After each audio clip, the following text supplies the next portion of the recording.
जय हिंद दोस्तों, good morning. कैसे हो सब? बढ़िया। आशा है कि आप सबकी दिवाली बहुत अच्छी रही होगी।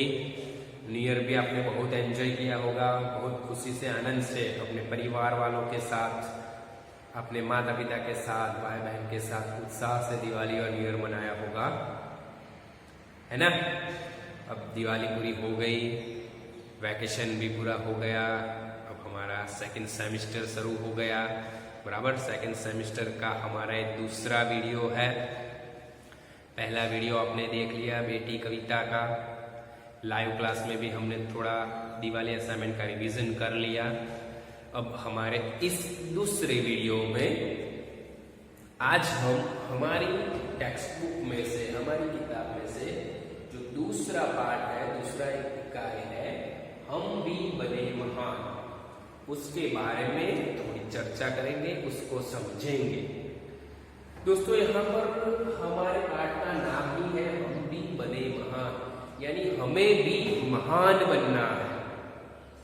महान यानी प्रख्यात, विख्यात, मशहूर होना है, हो ना, celebrity.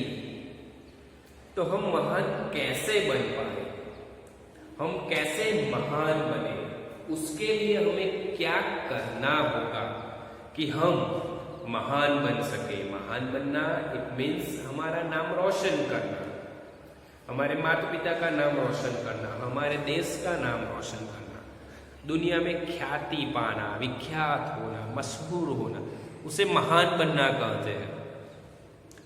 Just example, Gandhi ji, Sardar Vallabh भाई पटेल, गोपाल कृष्ण गोखले, स्वामी विवेकानंद, सचिन तेंदुलकर। हीरो हीरोइंस की बात करें, ऐश्वर्या राय, दीपिका पादुकोण, कल्पना चावला, एस्ट्रोनॉट, है ना। ये सब महान हुए। तो कैसे महान हुए, कैसे महान बना जाता है, ऐसी क्या बात होगी उनमें जो ये सब इतने महान हो गए, महान बने। तो दोस्तों, कोई भी व्यक्ति तब भी महान बन सकता है जब उसमें कोई एक विशेष प्रकार का गुण हो। विशेष प्रकार का गुण यानी उसमें कुछ ऐसी बात हो, कुछ ऐसी काबिलियत हो, कुछ ऐसा हो जो दूसरों से उसे अलग करता है, और यही बात उसे महान बना देती है ना। गांधी जी महान बने, उनमें भी कुछ बात थी ना। गांधी जी को आपने फोटो में देखा है, अगर आपने पिक्चर में, वीडियो में देखा है, एकदम से दुबले पतले, ऐसे मेरे जैसे दुबले पतले थे गांधी जी। ना ऐसे फेस अट्रैक्टिव था या बॉडी थी, कुछ भी नहीं था, फिर भी महान बन गए। तो उनके महान बनने के पीछे उनके 3 गुण, सत्य, अहिंसा और मानवता। गांधी जी पूरा जीवन सत्य की राह पर चले, सच बोले, अहिंसा। उन्होंने कभी भी किसी के साथ झगड़ा नहीं किया, बैर नहीं किया, दुश्मनी नहीं की, हिंसा नहीं की, मारपीट नहीं की, अहिंसा से ही रहे। अगर कोई एक झापड़ लगा जाता तो वो दूसरा गाल डाल दे, भाई दूसरे पर भी मार दे, तो इसे अहिंसा कहते हैं। प्रामाणिकता, किसी भी काम में प्रामाणिकता रखो, निष्ठा रखो, तब वो काम बहुत अच्छा हो जाए।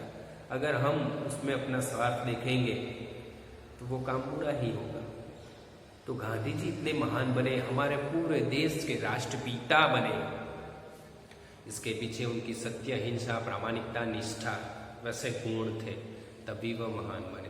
तो जो भी व्यक्ति महान बनता है, उनके पीछे उनमें ऐसी कुछ बात होती है, कुछ विशेषता, कुछ ऐसे गुण होते हैं जो गुण उस व्यक्ति को महान बना देता है। तो हमें भी महान बनना है, हमें भी ऐसे कुछ गुण है, तो उस गुणों को हमें बाहर लाना है। हमारे में जो विशेषताएं हैं वह विशेषता बाहर लानी है, प्रदर्शित करनी है, तब जाकर हम महान बन सकेंगे और हमारा नाम, हमारे माता पिता का नाम दुनिया में रोशन कर सकेंगे।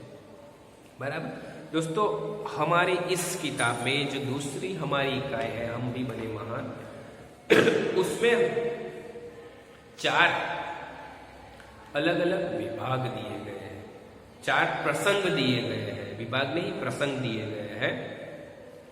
पहला है कर्तव्य, दूसरा है नियम सबके लिए एक है, तीसरा है सफलता का रहस्य और चौथा है प्रामाणिकता। आज के इस वीडियो में हम पहला और दूसरा यानी कर्तव्य और नियम सबके लिए एक है 2 प्रसंग की चर्चा करेंगे। पहले आपके पास टेक्स्ट बुक हो तो आप निकाल कर बैठेगा वीडियो पढ़ने में, ताकि आसानी होगी समझने में। सीधे साधे कार्य एवं घटनाओं में कर्तव्य पालन, प्रामाणिकता, मानवता, अविरत अभ्यास आदि तत्व जुड़ने पर वह कार्य और कर्ता इट मीन्स जो वो काम करता है, वो दोनों की गरिमा और महिमा बढ़ जाती है। कोई भी कार्य जब हम करते हैं, जब हम कोई भी कार्य अपने हाथ में ले करने के लिए, तो फर्स्ट उस कार्य में हमें क्या करना है? कर्तव्य पालन। वह कार्य करने में हमें अपना स्वार्थ नहीं देखना है, उस कार्य को पूरी निष्ठा से, जिम्मेदारी से निभाना है। उसमें मानवता भी होनी चाहिए, किसी मानव के प्रति उस कार्य में बैर नहीं होना चाहिए, किसी के साथ दुश्मनावट से वो कार्य नहीं करना है।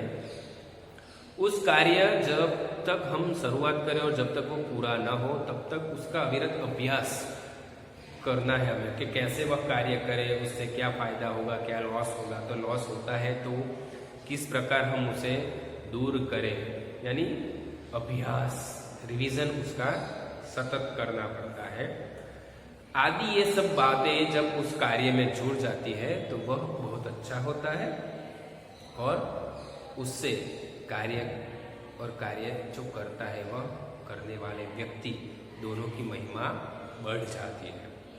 इस प्रस्तुत पाठ में इकाई में हमने स्वामी विवेकानंद, गोपाल कृष्ण गोखले, सचिन तेंदुलकर और हजरत अली, उन 4 महान व्यक्तियों के जीवन से जुड़े 4 प्रसंग यहाँ पर हमें दिए गए। बराबर, उन चारों प्रसंग को हमें पढ़ना है, समझना है और उसमें से जो अच्छी बातें हैं वह हमें कैद करनी है और उस बातों को फॉलो करके हमें भी महान बनना है। जिनमें उनकी महानता की बुनियाद, उनके गुण द्रष्टव्य होते हैं यानी दिखाई देते हैं कि कैसे वह लोग महान बने। उनके जीवन का एक छोटा छोटा प्रसंग यहाँ पर लिया गया है, लेकिन वह छोटा प्रसंग ही उन्हें महान बना गया है। यही गुण हमें हमारे जीवन में उतारने हैं। जीवन में ये सभी महान व्यक्तियों से हमें प्रेरणा लेनी है और ऐसे गुण अपनाकर हमें भी हमारा जीवन महान बनाना है। तो देखते हैं हम, हमारा पहला यहाँ पर प्रसंग है कर्तव्य। कर्तव्य इट मीन्स ड्यूटी, हमारी ड्यूटी मीन्स फर्ज। हमारा कार्य जब हम करते हैं तो वो हमारी ड्यूटी हो जाता है। उस फर्ज पर हम कैसे कार्य करते हैं, हमारी ड्यूटी कैसे निभाते हैं, उसी प्रकार से हमारी महानता बढ़ती है और बनती है। बराबर, तो कर्तव्य नामक पहला प्रसंग है, देखते हैं। मेले में सब खिलौने ले रहे थे, तब नरेंद्र नामक एक लड़के ने 2 रुपए का एक शिवलिंग खरीदा। अब भी उसके पास एक चवन्नी बची थी। एक लड़के को रोते देखकर नरेंद्र ने उससे पूछा, क्यों रो रहा है? लड़के ने कहा, मेरे पास एक चवन्नी थी, कहीं गिर गई, अब मेरी मां मुझे बहुत पीटेगी। कोई बात नहीं, यह लो चवन्नी, कहकर नरेंद्र ने अपनी चवन्नी उसे दे दी और आगे बढ़ गया। अभी नरेंद्र कुछ दूर ही गया था कि सामने से एक मोटर आती दिखाई दी। एक छोटा सा बच्चा उस मोटर से बिल्कुल बेखबर चला जा रहा था। नरेंद्र ने झपट कर उस बालक को खींच लिया। एक पल की देरी होती तो यह बालक मोटर के नीचे आ जाता।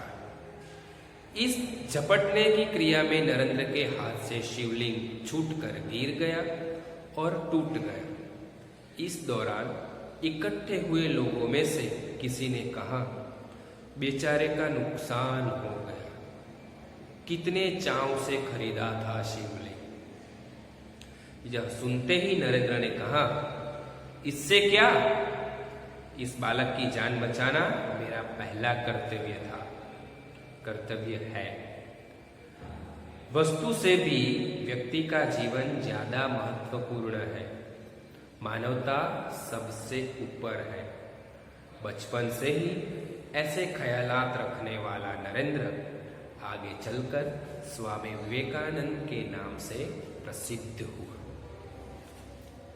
दोस्तों, यह कर्तव्य यानी फर्ज, ड्यूटी वाला जो प्रसंग है वह महान फिलोसोफर स्वामी विवेकानंद के जीवन से लिया गया है। ये प्रसंग तब का है जब स्वामी विवेकानंद आपकी उम्र के थे, यानी 11-12 साल की उम्र के एक छोटे बच्चे थे, तब का यह प्रसंग लिया गया है। स्वामी विवेकानंद का मूल नाम नरेंद्र नाथ था। उनका मूल नाम क्या था? नरेंद्र नाथ। वेस्ट बंगाल के थे स्वामी विवेकानंद, यानी पश्चिम बंगाल के थे। उनके जीवन का एक बचपन का प्रसंग है। एक प्रसंग में आपको सुनाऊं, जब स्वामी विवेकानंद विदेश में विश्व परिषद में गए थे, तब वहां पर उन्होंने देखा कि बहुत सारी किताबें रखी हुई थी। उन किताबों में हमारे हिंदू धर्म की जो धार्मिक पुस्तक है भगवद गीता, वह सबसे नीचे थी। उसके ऊपर बहुत सारी किताबें रखी हुई थी। सब लोग अपने अपने चर्चाएं कर रहे थे, भाषण कर रहे थे। तब किसी ने नरेंद्र यानी स्वामी विवेकानंद से कहा कि देखो, तुम्हारे देश की ये जो किताब है भगवद गीता, वो सबसे नीचे है और हमारे देश की किताबें सबसे ऊपर है। यानी तुम्हारा देश कितना पिछड़ा है, तुम्हारा देश कितना गरीब है, तुम्हारी संस्कृति कैसी है, सब बोलने लगे। तब स्वामी विवेकानंद ने बहुत अच्छा उत्तर दिया उस व्यक्ति को, और वहाँ उस परिषद में मीटिंग में बैठे सभी लोग चकित रह गए। विवेकानंद जी ने कहा कि भाई, ये मेरी जो किताब है, हमारी जो भगवद गीता है, हमारा जो धार्मिक पुस्तक है, ये जो नीचे है, इसीलिए तुम्हारे सबकी जो ये किताबें हैं वह ऊपर खड़ी है। अगर मैं हमारी भगवद गीता को नीचे से हटा लूं तो ये ऊपर की सभी किताबें अपने आप गिर जाएगी। यानी जो हमारी संस्कृति है, हमारा देश है, हमारी धरोहर है, वो मूल है और उसी पर तुम सब लोग टिके हुए हो। इतनी जोरदार बात उन्होंने बता दी कि सब लोग वहां चकित हो गए। दूसरी बात, स्वामी विवेकानंद में एक गुण था कि वो कोई भी पुस्तक एक ही बार पढ़ते थे और सारी पुस्तक उनको याद हो जाती थी एक ही बार पढ़ने में। सारी पुस्तक, सारी बातें उनको याद हो जाती, यानी उनकी बुद्धि बहुत तेज थी। तो उनके जीवन का एक छोटा सा प्रसंग हमारी किताब में हम देखते हैं, कर्तव्य यानी ड्यूटी। मेले में सब खिलौने ले रहे थे। मेले का चित्र है। नरेंद्र नाथ भी मेले में गया था और मेले में बच्चे क्या करने जाते हैं? घूमने फिरने, खाना खाने, चकडोल सब में बैठने और खिलौने लेने। तो सब लोग खिलौने ले रहे थे। तब नरेंद्र नामक एक लड़के ने 2 रुपए का एक शिवलिंग खरीदा। नरेंद्र स्वामी विवेकानंद का बचपन का नाम। उन्होंने भी 2 रुपए का एक शिवलिंग खरीदा। शिवलिंग भगवान शंकर भगवान की हम जो पूजा करते हैं, एक लिंग बनाकर, पत्थर का मिट्टी का लिंग होता है, बराबर। उस पर हम दूध, बिल्लीपत्र, पानी, फूल सब चढ़ाते हैं और उनकी प्रार्थना करते हैं। स्वामी विवेकानंद भी शंकर भगवान के, महादेव के बहुत बड़े पुजारी थे इसलिए उन्होंने भी 2 रुपए का एक शिवलिंग खरीदा। अभी उनके पास एक चवन्नी बची हुई थी। घर से उनके पिता ने जो उनको पैसे दिए थे उस पैसे में से उन्होंने 2 रुपए का शिवलिंग खरीदा। अब भी उनके पास एक चवन्नी यानी 4 आने का सिक्का 25 पैसे, बराबर। आप सबने भी 25 पैसे के सिक्के देखे होंगे घर में। जब हमारे जमाने में, मैं हमारे बचपन की बात करूँ तब हमें घर से 50 पैसे 1 रुपया रोज मिलता था। स्कूल जाते थे तब, तो उस रुपए में तो हम बहुत सारा खरीदते थे। ऐसे 25 पैसे में हम जो मोनेको बिस्किट आता है ना, वह 8 बिस्किट आते थे 25 पैसे में हम जब खरीदते थे तब। उसे गुजराती में खारा बिस्किट कहते हैं। फिर चने भी बहुत सारे आते थे, खारी सिंग, वह जो खारे भी है, तरबूज के जो बीज आते हैं ना, वो भी हम लेते थे। पेप्सी कोला भी 25 पैसे में आती थी। तो इस प्रकार 25 पैसे का उस टाइम में बहुत मूल्य था। आज 100 रुपये का भी कोई मूल्य नहीं है, समय समय की बात है। तो 4 आना यानी 25 पैसे का एक छोटा सा सिक्का आता है, उसे 4 आना कहते हैं। 1 आना, 2 आना, 3 आना, 4 आना बनकर 25 पैसे बनते हैं। 8 आना 50 पैसे बनते हैं और 16 आने मिलाकर 1 रुपया बनता है। तो भी नरेंद्र के पास 25 पैसे बचे थे। एक लड़के को रोते देखकर उसने पूछा, क्यों रो रहा है? लड़के ने कहा, मेरे पास एक चवन्नी यानी 4 आना 25 पैसा थी, कहीं गिर गई, अब मेरी मां मुझे बहुत पीटेगी।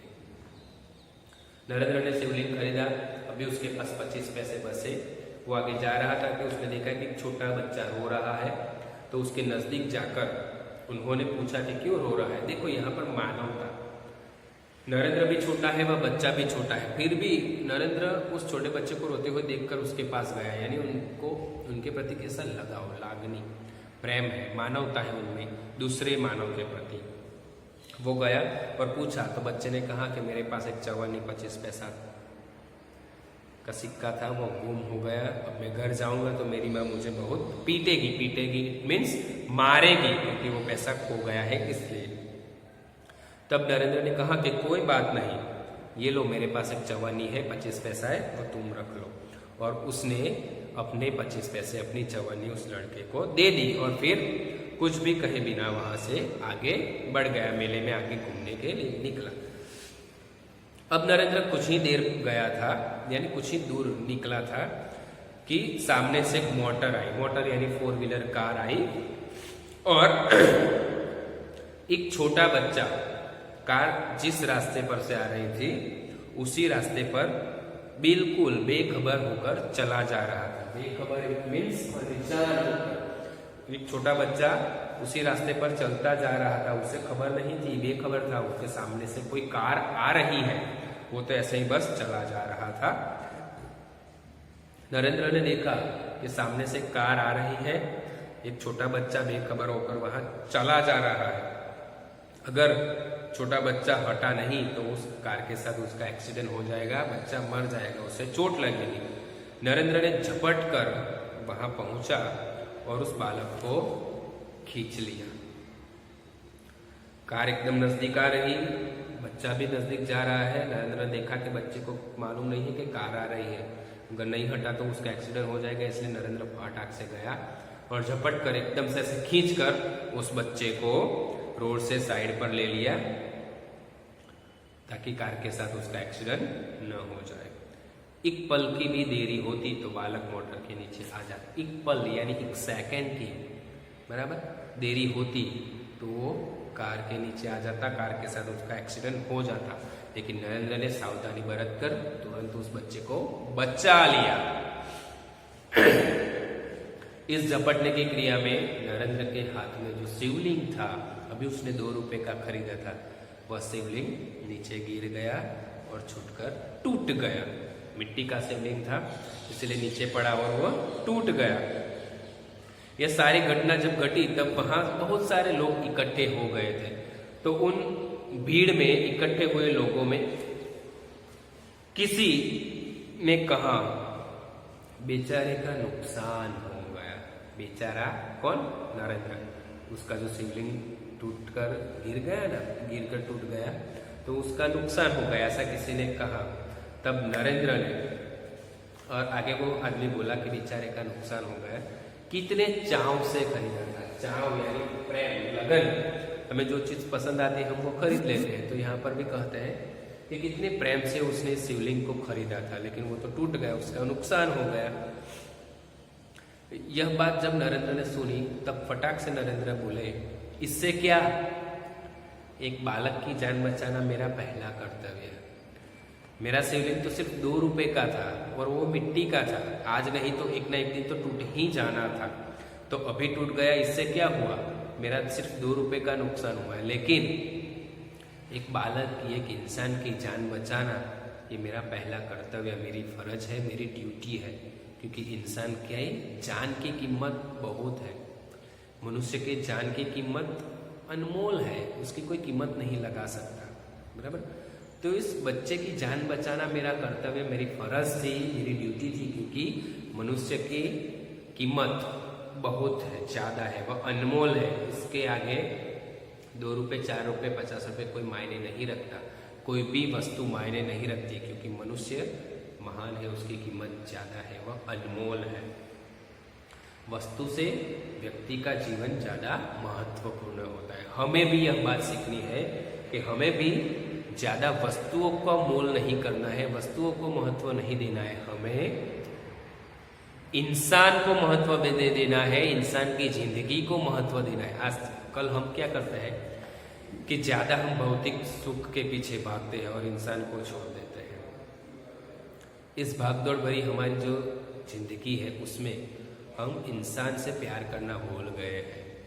इंसान के बीच की जो मानवता की एक संबंध है, मानवता की एक दीवार है, वह भी टूट गई है।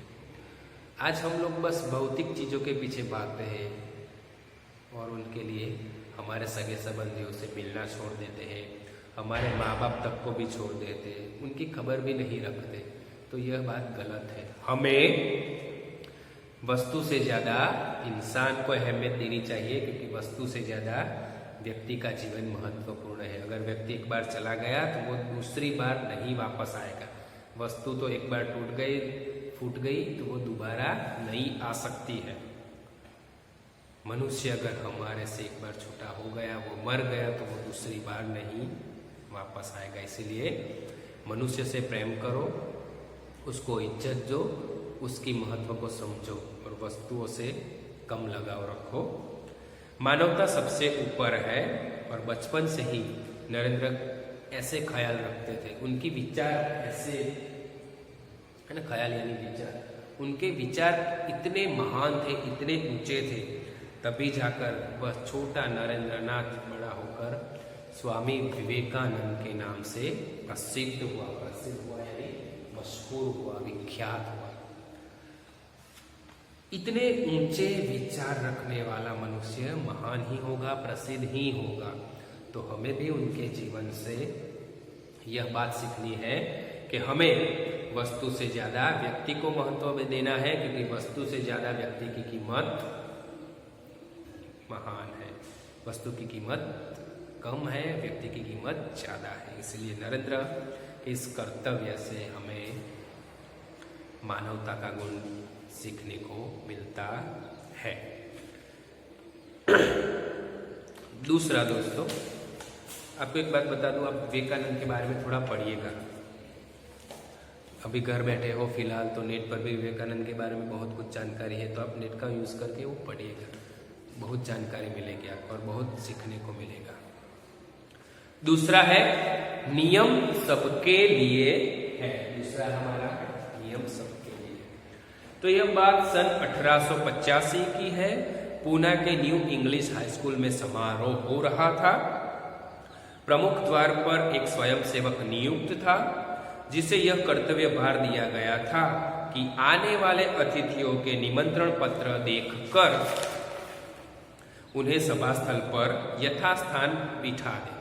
उस समारोह के मुख्य अतिथि थे मुख्य न्यायाधीश महादेव गोविंद रानड़े।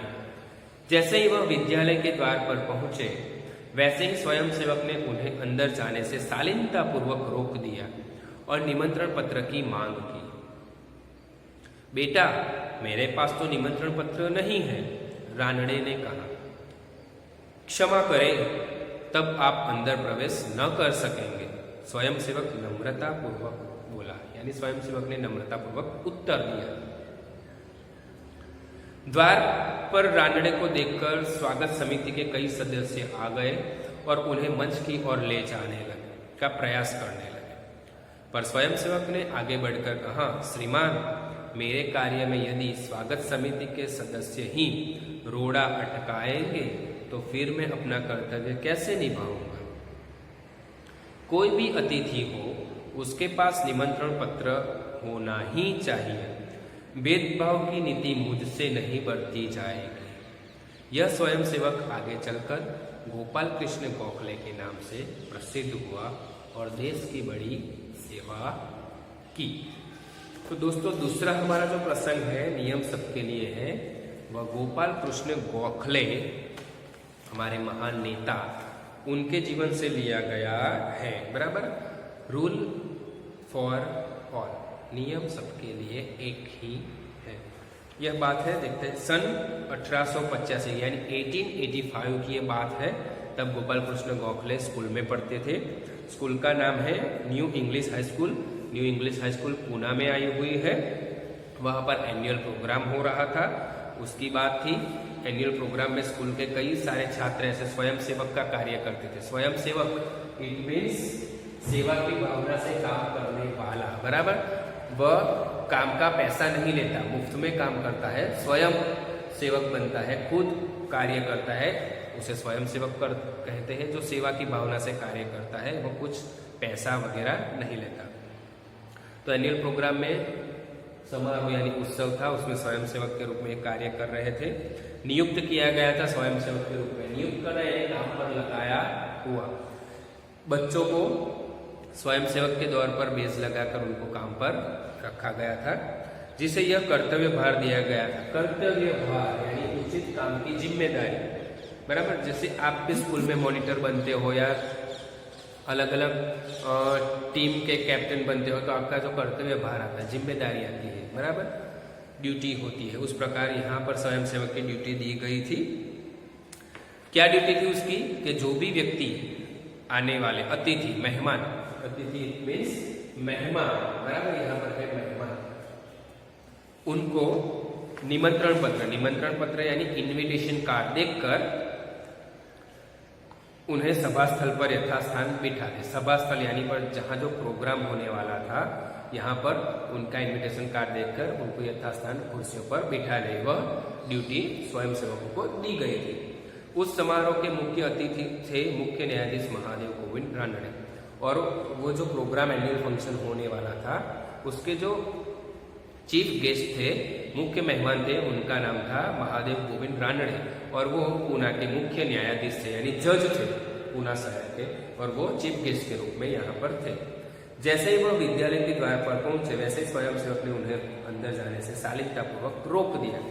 वह मुख्य मेहमान आए और अंदर एंटर हो रहे थे, तभी स्वयंसेवक जो बच्चा वहां खड़ा था उसने उन्हें रोक दिया, शालीनतापूर्वक रोक दिया। ऐसे नहीं कि रुक जाओ, ऐसा नहीं, शालीनता शिष्टाचार के साथ, सर प्लीज खड़े रहिए, इस प्रकार की बात कर उन्हें रोक दिया। यानी रिस्पेक्ट के साथ, पॉलिटालाइट, बराबर हम कहते हैं ना, पॉलिटली उन्हें बाहर रोक दिया और पूछा कि सर प्लीज आपका इनविटेशन कार्ड दिखाओ।